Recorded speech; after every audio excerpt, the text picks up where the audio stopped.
नमस्कार, मी अभिजित खांडकेकर तुम्हा सगळ्यांचं स्वागत करतो। आपण पाहत आहात क्रिमिनल्स, चाहूल गुन्हेगारांची।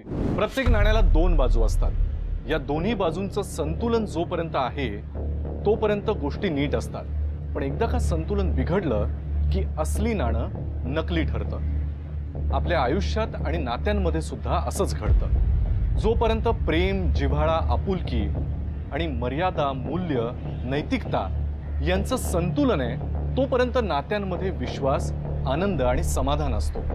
पण ज्या क्षणी हे संतुलन बिघडतं त्या क्षणी घातपात किंवा अपघात हा ठरलेलाच आहे। या केसमध्ये असंच काहीसं घडलं। ही सायकल ज्या मुलीची किंवा महिलेची होती तिचा एकतर अपघात झाला होता किंवा काहीतरी घातपात झाला होता। कोण होती ही मुलगी? तिच्या आयुष्याचं संतुलन नेमकं कसं बिघडलं होतं?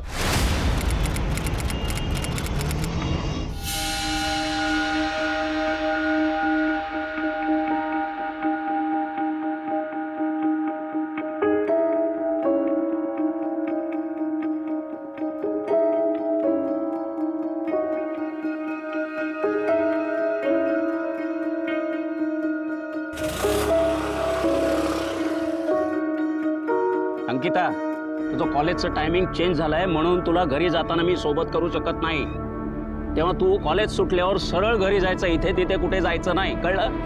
हो बाबा।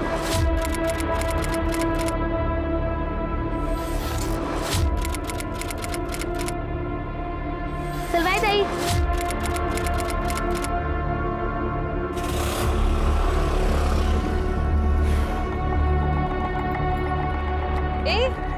गेले का तुझे बॉडीगार्ड? ए बॉडीगार्ड काय? गप ग। अगं आज कॉलेजचं पहिलं लेक्चर ऑफ आहे। तुझ्या रूमवर जाऊयात? Let's go. तू ऐक ना, आज मामाच्या घरी कोणीच नाहीये, जाऊया तिकडे? बर, माझ्या मित्राची रूम पण रिकामीच आहे, तिकडे पण कोणीच नाहीये। आपण तिथे जाऊन गप्पा मारू शकतो। बरं ऐक, सगळ्यात सेफ आणि कम्फर्टेबल ऑप्शन टोलनाक्याजवळ एक नवीन हॉटेल झालं। एकदम मस्त रूम्स आहेत तिथे, ID पण विचारत नाहीत। इकडे तर आपण जाऊच शकतो, का म्हणते?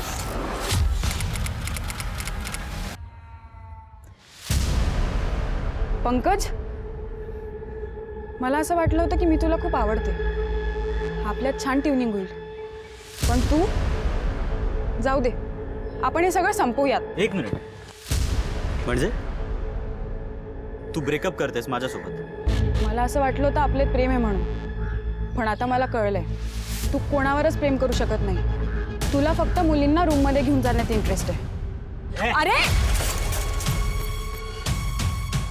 तू माझ्यासोबत असं ब्रेकअप करू शकत नाही। सॉरी ताई।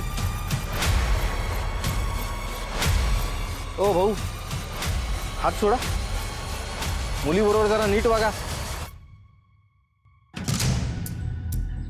हे टी परमिट, ड्रायव्हरच अशी, स्वतःला जास्त शहाणा समजू नकोस, आमच्यामध्ये पडायचं नाही। निघ। तुझ्यासारखी मुलं असं नाही ऐकणार। थांब, पोलिसांना एक कॉल लावला ना की लगेच अक्कल ठिकाणावर हो येईल। दादा, पोलिसांना कशाला फोन करतायत? सॉरी। सॉरी मला नको म्हणू, त्या ताईची माफी माग।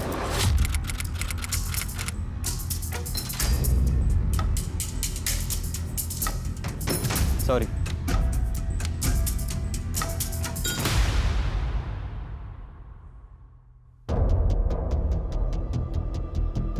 थँक्यू दादा। अरे काही हरकत नाही। तुमची सायकल तर पंक्चर झाली, इथे जवळपास कुठे पंक्चरचं दुकान आहे का? नाही म्हणजे तुम्हाला ठाऊक आहे का? थोडं लांब आहे। ठीक आहे, मी सोडतो तुला, चल। अरे दादा, असू द्यात ना। अरे काही हरकत नाही। हो ताई, या बसा।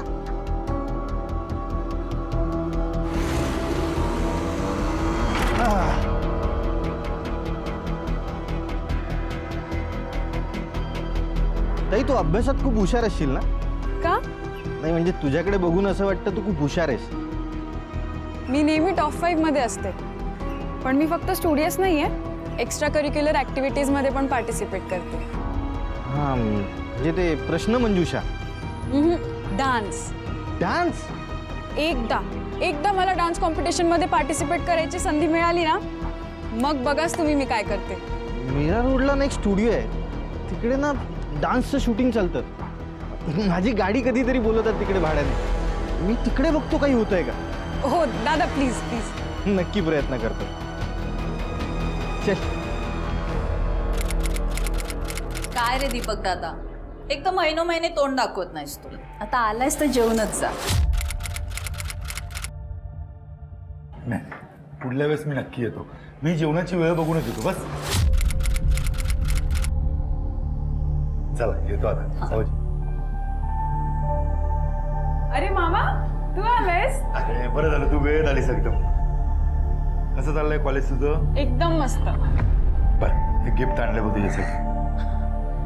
गड्या आहे. चल येतो मी आता. हं? ए, येतो का मोबाईल? चल. दादा सांभाळून जा. हो नक्की येऊ. बाबा मला पण घ्या ना मोबाईल. मामाचा मोबाईल किती चांगला आहे ना. परीक्षेत चांगले मार्क मिळव, मग तसाच मोबाईल घेऊन देईल तुला. बाबा मला पण. हो तुला पण घेऊन देईल, पण विदाऊट इंटरनेट. का? कारण मुलांना इंटरनेटचा फोन दिला तर ते काही बिघडत नाहीत, पण मुलींना दिला तर नाही नक्की बिघडतात. कळलं? Typical Orthodox mentality. काय? नाही काय नाही. एक मिनिट अंकिता, मी ऐकलंय सगळं तुझं बोलणं. तू मला कर्मठ समजतेस, स्त्रीद्वेष्टा समजतेस. आहातच, म्हणूनच तर नेहमी मुलगा आणि मुलींमध्ये भेद करता. वडिलांशी असं बोलते. आई. अरे बाबा, बाबा काय केलं हे? लागलंय तिला. आई तू आज चल, मी तुला मलम लावून देते.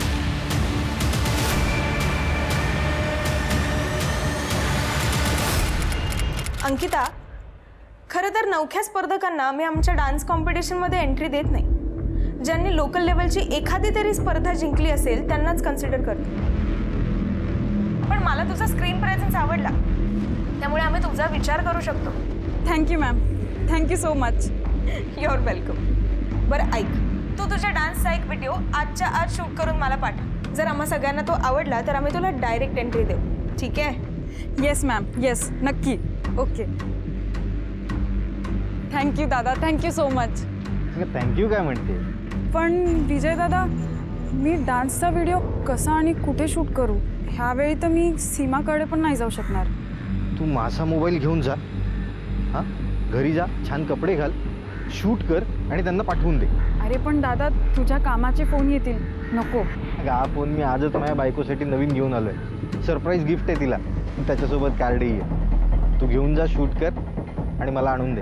हे बघ, माझ्या कामाचा फोन माझ्याजवळ आहे. ठीक आहे दादा, चालेल. All the best. थँक्यू.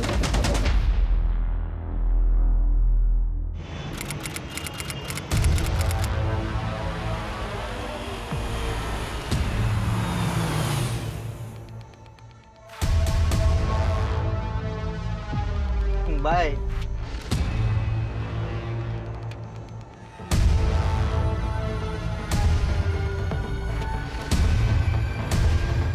हो, मी माझ्या डोळ्यांनी बघितलं.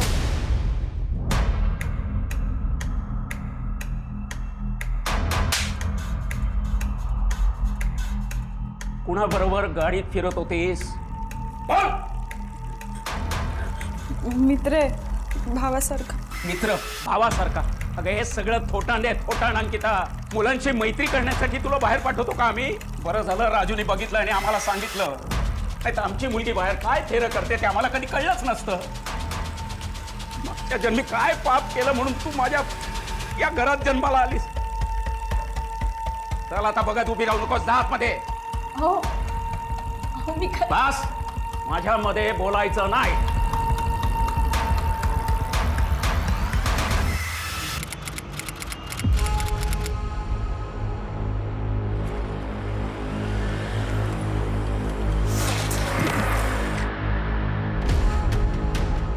पंकज, पडले असते ना स्टुपिड. आधी तर तुला माझे स्टंट्स खूप आवडायचे. आता काय झालं? आता आपलं रिलेशनशिप संपलंय.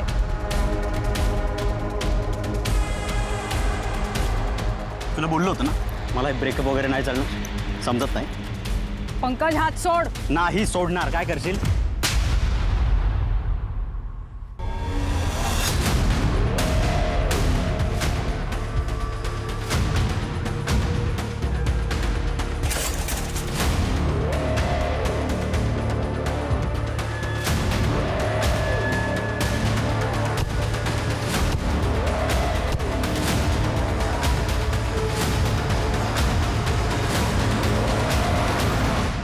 थांब. अंकिता, तू काल तुझा डान्स रेकॉर्ड करून पाठवणार होतीस ना? सॉरी मॅडम, मी आज पाठवते नक्की. हे बघ, आत्ताच्या आत्ता व्हिडिओ पाठव, नाहीतर डान्स कॉम्पिटिशनला विसरून जा. आम्ही दुसऱ्या मुलीला घेऊ, तसंही खूप मुली उभ्या आहेत इथे लाईन लावून. दादा, तू इथेच माझा व्हिडिओ रेकॉर्ड कर आत्ताच. इथे हो दादा.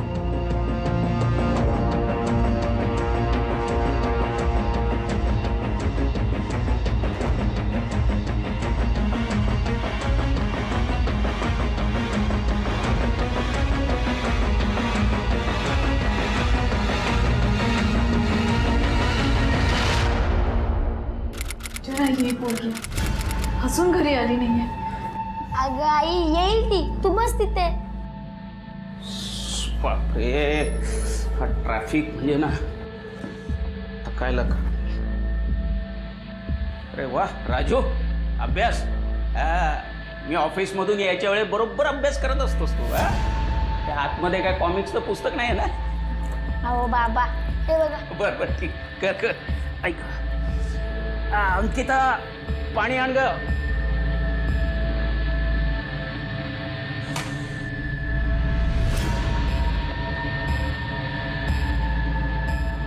अहो, हे काय? अंकिता कुठे? येईल एवढ्यात. येईलच एवढ्यात म्हणजे? अगं, तिचे आज फक्त प्रॅक्टिकल्स होते ना, मग एव्हाना घरी यायला पाहिजे होती ती. यमुना, तू तिला कुठे बाहेर जायची परवानगी दिली नाहीस ना? नाही हो. नाही हो. अरे गेली कुठे मग सकाळपासून ही पोरगी? काय नाही यमुना, तुझ्या लाडामुळे शेफारली आहे ती. हा, मान खाली घालून उभी राहू नकोस. फोनची डायरी काढ, मैत्रिणींना फोन करावे लागतील. हो.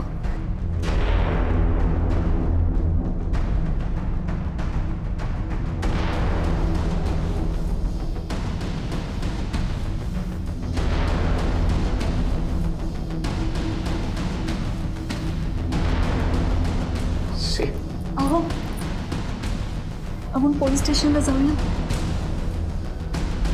काय?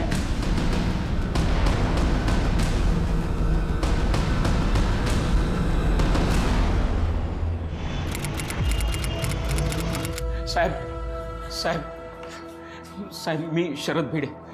माझी मुलगी अंकिता सकाळपासून गायब आहे. सर, आम्ही सगळीकडे शोधलं तिला. तिच्या सगळ्या मैत्रिणींनाही विचारलं, कुठेच पत्ता लागत नाहीये सर तिचं. आम्हाला खूप काळजी वाटते सर तिची. तुमच्या मुलीचा काही फोटो वगैरे असेल तर दाखवा मला.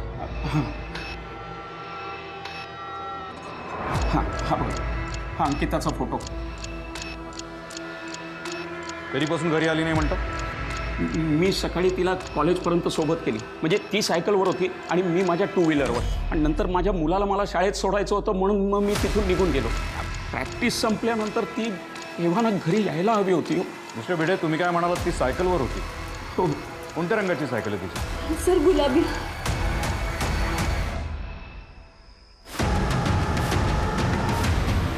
ती सायकल ओळखता तुम्ही? हो, ही आमच्या अंकिताची सायकल आहे. आम्हाला या सायकल बरोबर एक बॅग देखील सापडली. दाखवा. इथं माझ्या अंकूची बॅग आहे. हो. राणे, बाकी जे काही सामान सापडले ते घेऊन आत या. Sir, please. साहेब, काय?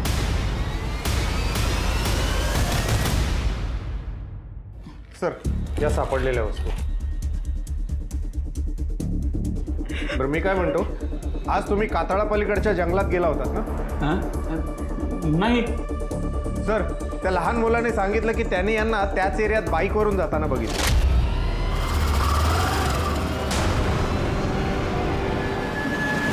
अहो नाही हो, त्यांचा काहीतरी गैरसमज झाला असेल. हो, मी ऑफिसमध्येच होतो. मिस्टर भिडे, तुम्ही म्हणाला तुम्ही तुमच्या मुलीला मोबाईल दिला नव्हता, मग तिच्या बॅगमध्ये आम्हाला एक मोबाईलचं कव्हर सापडलं, हे कसं काय? हो, मी खरंच सांगतोय, तिला मोबाईल दिला नव्हता आम्ही. ही तुमच्या बाईकची चावी आहे? नाही, मग कोणाच्या बाईकची चावी आहे? मला काय माहिती. तुमच्या मुलीला बॉयफ्रेंड वगैरे? हे बघा इन्स्पेक्टर साहेब, माझी मुलगी असली थेरं करत नाही. ती साधी आणि सरळ मार्गी मुलगी आहे. हे बघा, तुम्ही आमच्यापासून काहीतरी लपवून ठेवताय. बघा प्लीज, तुम्ही माझ्या मुलीचा शोध ह्या नसत्या चौकशा नका करू. हो, नसते चौकशा. एक तर तुम्ही तुमच्या मुलीला मोबाईल दिलेला नाही, तिला घरात डांबून ठेवायच्या गोष्टी करता, तिचं कॉलेज बंद करता, हे असं वागवता तुम्ही मुलीला? हे बघा, आम्ही आमच्या मताप्रमाणे तिच्यावर संस्कार करतो. प्लीज प्लीज, तुम्ही तिला शोधा. हे बघा मिस्टर भिडे, अंकिताच्या सायकलवर आणि तिच्या बॅगवर जे रक्त मिळालंय त्याच्याशी यांचा DNA मॅच करून बघा. तेव्हा आपल्याला कळेल ते रक्त अंकिताचं आहे की आणखीन कोणाचं.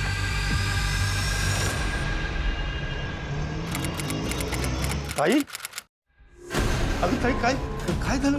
काय तुझा मेसेज वाचला आणि मी गारच पडलो म्हणता जीवन. दादा, अंकिताने कालपासून घरी आली नाहीये. अगं मग काल फोन करायचा ना, तू आज मेसेज काय करतेस? ऐक ना, पोलीस त्यांच्या परीने तपास करतायत रे. आपण याचा हातावर हात धरून नको ना बसायला. तू एक काम कर ना, तुझ्या सगळ्या मित्रांना आहे ना शहरामध्ये तिला शोधायला सांग ना. दादा, माझी अंकिता सुखरूप घरी परत आली पाहिजे. मला काहीतरी कर तू दादा.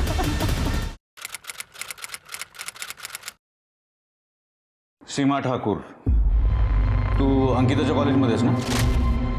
हो सर. अंकिता कुठे जाणार होती, कोणाला भेटायला जाणार होती माहिती आहे तुला? किंवा तिला कोणी त्रास देत होतं, तिचं कोणी शत्रू होतं? अंकिताचं आणि पंकजचं नुकतंच ब्रेकअप झालं होतं.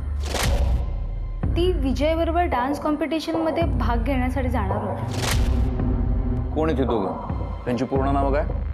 मला पूर्ण नाव नाही माहिती, पण पंकज जवळच्याच कॉलेजमध्ये शिकतो हे नक्की. या पंकजला कधी बघितलंयस तू? हो सर. आणि विजयला कधी बघितलं होतंस? नाही सर, मी विजयला कधी नाही पाहिलं. बरं, अंकिताने कधी या विजयविषयी तुझ्याकडे काही सांगितलं? त्यांची नुकतीच भेट झाली होती. अंकिता आणि विजय एकमेकांना भाऊ बहीण मानायचे. विजयने अंकिताला डान्स कॉम्पिटिशन अरेंज करणाऱ्या पूनमशी ओळख करून दिली होती. मी जेव्हा परवा तिला घरी फोन केला होता ना, तेव्हा तिने मला सांगितलं तिच्याकडे स्वतःचा फोन नव्हता, म्हणून विजयने स्वतःचा नवीन फोन नवीन नंबरासकट तिला डान्सचा व्हिडिओ रेकॉर्ड करण्यासाठी दिला होता. त्या दिवशी म्हणजे 3 तारखेला? हो. ओके सीमा, थँक्यू व्हेरी मच. आम्ही काय लागलं तर तुला फोन करू. यांचा पत्ता आणि सगळे डिटेल्स लिहून घ्या. Okay sir. तू जाऊ राणे. सर, काम थोडं अवघड आहे, पण सध्या तरी तेवढा एकच पर्याय दिसतोय मला. अंकिताच्या कॉलेजच्या शेजारच्या कॉलेजेसमध्ये या पंकज नावाच्या मुलांना सर्च करा. त्यांची एक लिस्ट बनवा, त्यांचे फोटोग्राफ्स, नंबर्स, पत्ते सगळं शोधून काढा. एकदा का त्यांची आयडेंटिटी समोर आली की मग या सीमाला बोलवून घ्या. त्याच्यामधून आपल्याला हवा तो पंकज आपल्याला नक्की मिळेल. आणि महत्त्वाचं, 3 तारखेला शहरात जेवढे सिम कार्ड्स ॲक्टिवेट झाले त्या सगळ्यांची लिस्ट बनवा. कदाचित त्या विजयचा नंबर यात असू शकतो. बाळा, खाऊन घ्यायचं. मी ताई आल्याशिवाय काहीच खाणार नाही. माझं कशात मनच नाही लागत आहे.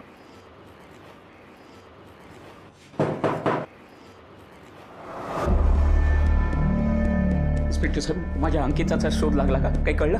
त्याच्या आधी आम्हाला सांगा, जिथं अंकिताची सायकल आणि बॅग मिळाली तिथे तुम्ही कशासाठी गेला होता? त्याबद्दल मी कालच सांगितलं, मी तिथे गेलो नव्हतो.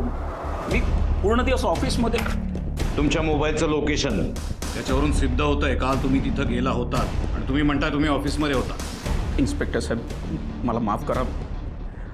माझ्या मुलीच्या इब्रतीचा प्रश्न होता म्हणून मी खोटं बोललो.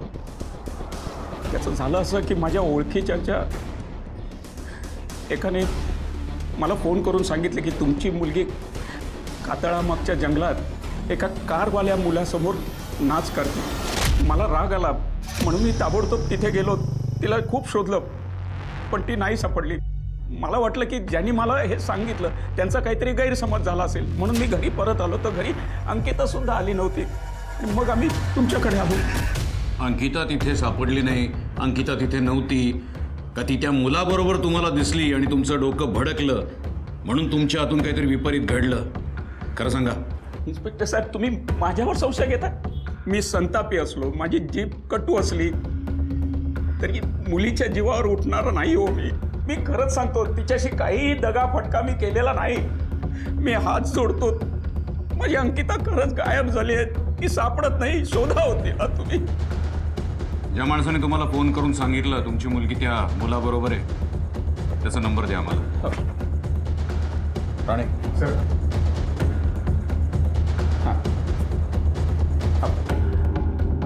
ठीक आहे. आणि लक्षात ठेवा, तुमच्या मुलीच्या संदर्भात कोणतीही माहिती जर तुम्हाला कळली तर इमिजिएट आम्हाला कॉल करा. असं लपवून ठेवू नका. आता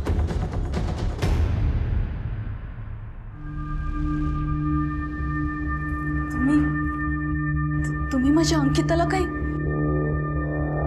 माझी अंकिता तुमचा ना तुमच्या रागावर ताबा नाही राहत. तुम्ही माझ्या अंकिताला काय? अगं यमुना, तू सुद्धा माझ्यावर संशय घेते. 20 वर्ष संसार केलाय मी तुमच्या बरोबर. तुम्ही याची शपथ घ्या, राजूची शपथ घ्या. अगं राजू, नाही, राहू द्या सगळं. यमुना, मी अंकिताचा बाप आहे ग. तू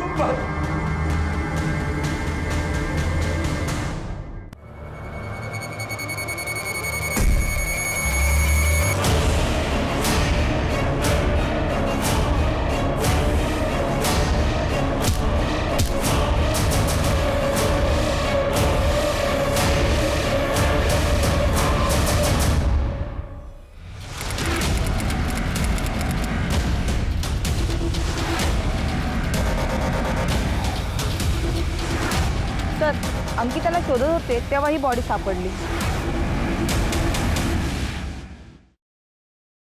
बघाटे, आजूबाजूला सर्च कर. Okay sir. सर, चेहरा डिस्टॉर्ट करण्यात आलाय. आयडेंटिफिकेशनसाठी काय मिळालं? हो सर, ही आयडी मिळाली. राणे सर. सर, अंकिताच्या कॉलेजचा आयडी आहे. बॉडीवर अजून कुठं काही घाव आहेत का चेक करा. Okay sir.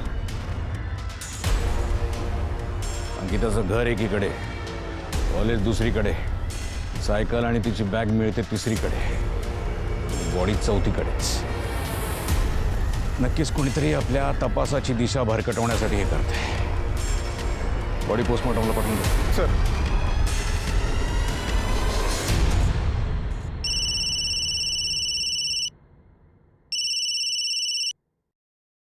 हॅलो.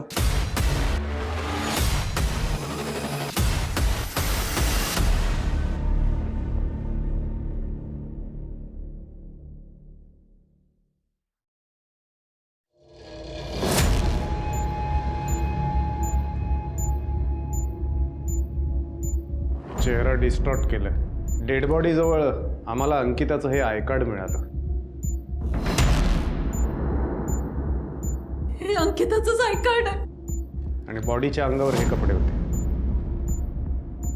अंकिताचंच आहे. आणि बॉडीच्या पाठीवर हा टॅटू आहे. अंकिताने असा टॅटू काढला होता का? मला नाही माहिती तिने काढलं होतं की नाही. तिने विचारलं होतं एकदा मला, पण मी नको बोलले होते.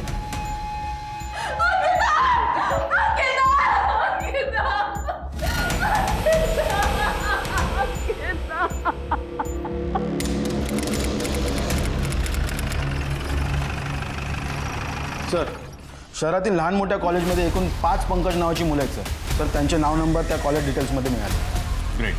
सीमाला बोलवून घ्या. Okay sir. यातला नेमका कोणता पंकज अंकिताला त्रास देत होता? सर, मला धमकवलंय. सीमा, माझ्या आणि अंकिताच्या भांडणाबद्दल किंवा ब्रेकअपबद्दल पोलिसांना काहीही सांगण्याचा प्रयत्न करायचा नाही, नाहीतर तुझी अशीच अवस्था करेल जशी अंकिताची केली होती. सर, तो पंकज काही करू शकतो. डोंट वरी सीमा, हे बा, असे 50 पंकज जरी आले ना तरी तुला काही करू शकणार नाही. आम्ही त्यांचा बंदोबस्त करू. तू फक्त सांग यांच्यापैकी तो पंकज कोण आहे जो अंकिताला त्रास देत होता. हा नाही हा सर. हा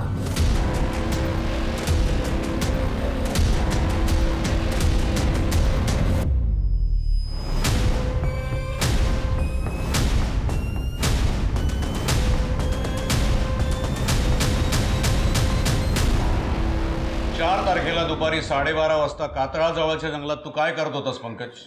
नाही सर, मी नव्हतो. हे तुझे कॉल लोकेशन. नेमकी अंकिता देखील त्याच वेळी तिथं होती. तिची सायकल आणि तिची बॅग देखील आम्हाला मिळाली. तिच्या सायकलला लागलेलं रक्त तुझंच आहे याचे रिपोर्ट्स आहेत आमच्याकडे. तिच्या बॅगेत मिळालेली बाईकची चावी तुझ्या बाईकची हे देखील सिद्ध झालंय. आता सांग, का मारलं संगीताला? साहेब, मी त्या दिवशी अंकिताला फक्त एवढं सांगण्यासाठी थांबवलं होतं की माझ्यासोबत ब्रेकअप नको करू, पण ती माझ्या बाईकची चावी घेऊन पळाली. मला माहिती होतं की त्या कारवाल्या विजयसोबत मैत्री करते, म्हणून मी त्यांना शोधून काढलं. तुझं सिलेक्शन तर कन्फर्म आहे. इतका सुंदर डान्स मी अजूनपर्यंत बघितलाच नव्हता. अंकिता, माझ्यासोबत रूमवर चल बोललो, नाही म्हणालीस. आणि ह्याच्यासोबत इथे जंगलात मला सांगायचं, मी घेऊन आलो असतो जंगलात तुला. ए पंकज, कोण सांभाळून बोला. तुला काय वाटलं घाबरतो मी तुला? एकतर माझ्या गर्लफ्रेंडला पटवलंयस, सोडणार नाही मी तुला.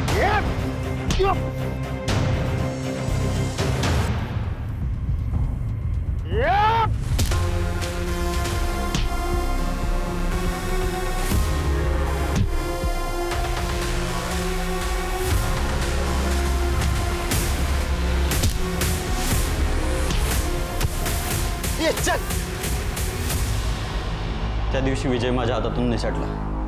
मग मी घरी परत आलो. साहेब, मी खरंच सांगतोय, मी कोणाचा खून नाही केला. त्या विजयच्या कारचा नंबर दे. याच्याकडून विजयची सगळी माहिती काढा आणि त्याचा स्केच बनवा आणि त्या विजयला उचला. सर, सर,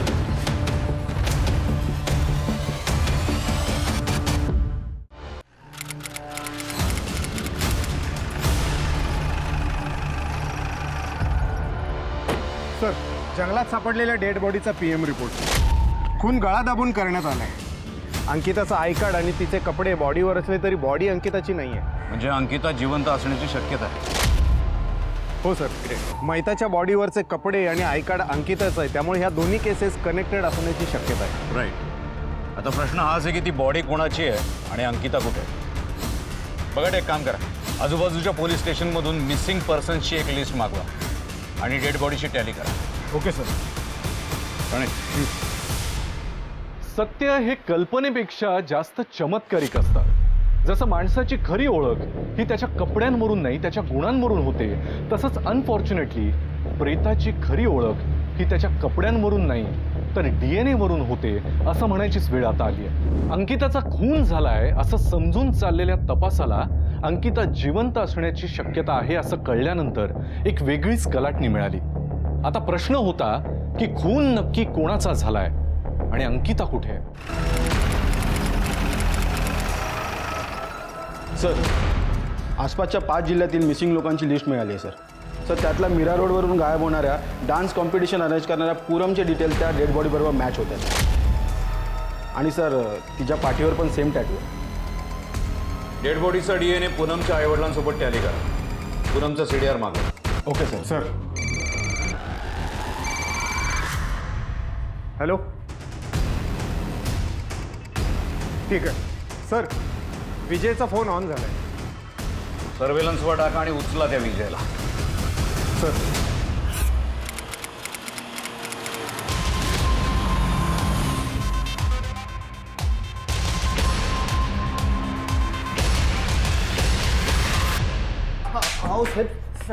साहेब मार. साहेब मार. साहेब ऐका इकडे. साहेब, अंकिता कुठे आहे? साहेब मला खरंच माहित नाही हो. पंकजचं आणि तुझं भांडण झालं, त्याच्यानंतर अंकिताला घेऊन तू पळून गेलास. बोल, अंकिता कुठे आहे? अहो साहेब, अंकिताला मी माझी बहीण मानत होतो. अहो तिला डान्समध्ये करिअर करायचं होतं म्हणून मी तिची ओळख त्या पूनम मॅडमशी करून दिली. अहो त्या पंकजनी तर मला जीवे मारण्याचा प्रयत्न केला हो. म्हणून मग मी तिला तिच्या घरी सोडलं. ताई मला आता माफ कर, मी नाही तुझी मदत करू शकत. आणि तिथून माझ्या कामासाठी लगेच निघून गेलो. गेले काही दिवस तुझा मोबाईल बंद होता, तू पण गायब होतास. कुठे गायब झाला होता? अहो कारण तो पंकज आणि तिचे वडील हे दोघेही सिरपिरे होते साहेब. या दोघांच्या नजरेत मला यायचं नव्हतं म्हणून मी माझ्या गावी निघून गेलो होतो. हा खरं सांगतो साहेब, खोटं वाटत असेल तर तुम्ही चेक करा. मी आजच आलो गावाहून.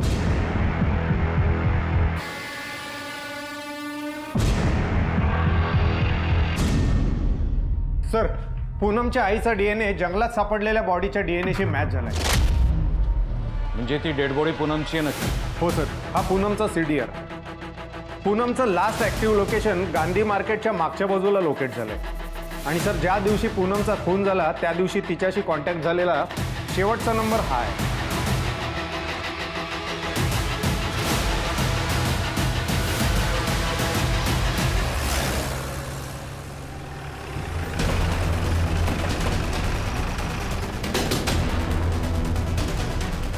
साहेब तुम्ही?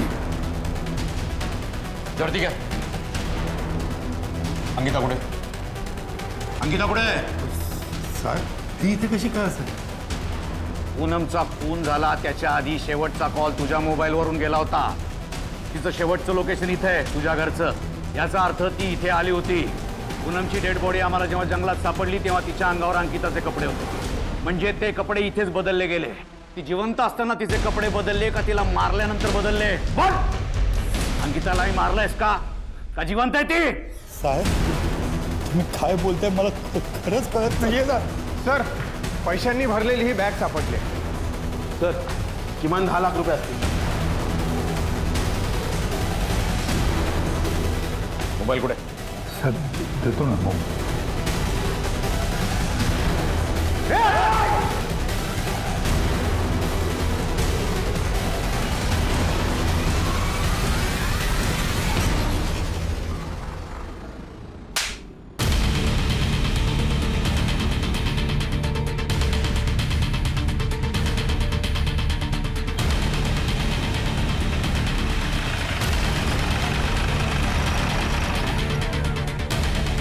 चले खाली उतर. चल डिकी उघड. चल लवकर डिकी उघड. काय यात? उघड.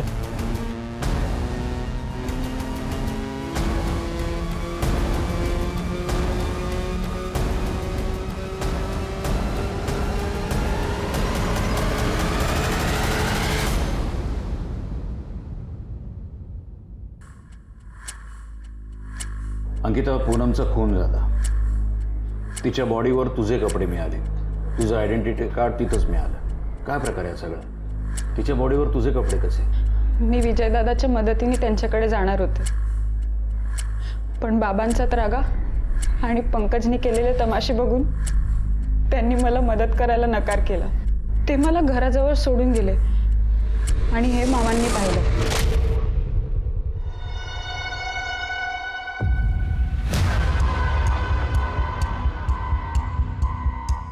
मी सगळं ऐकलं बेटा. तू काय काळजी करू नको. तू एक काम कर, माझ्याबरोबरच घे बेटा. बस. बरं तू बस, मी आलो. हां मी दीपक मामांबरोबर त्यांच्या घरी गेले. ते जेव्हा फ्रेश व्हायला गेले तेव्हा मी त्यांच्या फोनवरून पूनमला कॉल केला. मी त्यांना विनंती केली की मला त्यांच्यासोबत घेऊन जा. त्यांनी मला सांगितलं की फोनवर लोकेशन कसं शेअर करायचं आणि मी मामांच्या फोनवरून लोकेशन शेअर केलं. चल चल आपण जाऊ. बलवीर भाई, ही पोरगी. दीपक भाई, आपने तो बोला था एक लड़की बेचनी है, यहाँ तो दो है. बेचनी है मतलब? सौदा किया है दीपक भाई ने. रोकड़ा 10 लाख. काय मामा? तू तू तू तू तू घाबरू नकोस. मी 1 मिनिट आत्ता पोलिसांना फोन करते. पोलीस जास्त शाणी असू.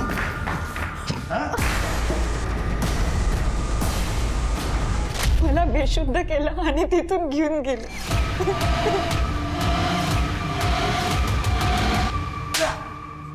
साहेब साहेब ऐका ना साहेब साहेब साहेब स्वतःच्या बाटचीचा सौदा करायला निघाला होता अहो, साहेब साहेब सांगतो ना साहेब ते लग्नासाठी मुली मिळत नाही म्हणून मग ते वेगवेगळ्या भागातनं मुली विकत घेत असतात माझी भाची दिसायला सुंदर आहे त्याचे मला भरपूर पैसे पण मिळणार होते मग मी त्याचा फायदा घेतला आणि साहेब साहेब तुझ्यासारख्या नीच माणसाला या समाजात मोकळं सोडता कामा नये घेऊन जा ना. साहेब मी काय म्हणतो